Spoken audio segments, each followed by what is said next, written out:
African leaders have called for a rapid increase in climate financing for adaptation and green growth at the African Climate Finance Day event in Lagos. Climate tech founders, investors, and stakeholders from Africa and United States are catalyzing partnerships and investments for impactful climate solutions. More in the next report.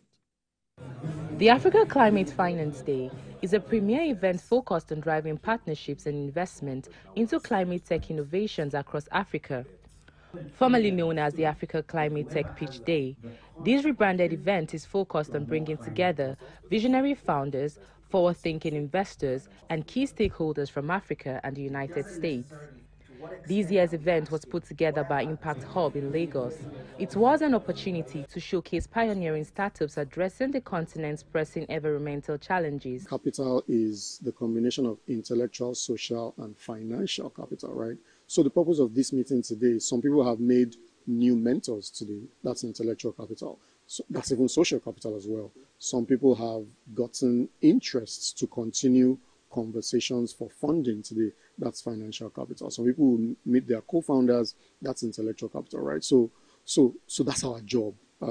Especially at Impact Hub, we are more a connector. It was very clear to us that this is a really important conversation to have. You could see from the crowd that was in the room, we had over 40 VCs present physically and several others online. We had some of the biggest VCs in climate who were with us today, and we had a great conversation. We talked about doing more than just the interventions, but really innovative technology innovations and other interventions. Speakers here say during the last event, 10 startups raised approximately $1 million in funding from attending investors and gained access to global accelerator programs, fast-tracking their growth and impact. I think one of the core challenges is on the regulatory and the policy side.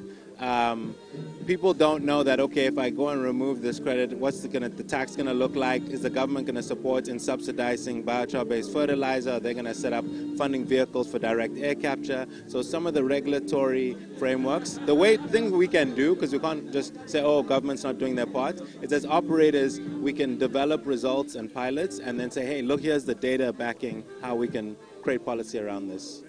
Climate finance.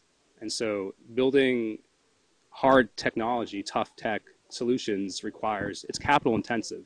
And especially when your local currency is volatile and skyrocketing, the Naira is weak versus the dollar. It's just more, you hear about the price of commodities increasing, price of onion bulbs doubling.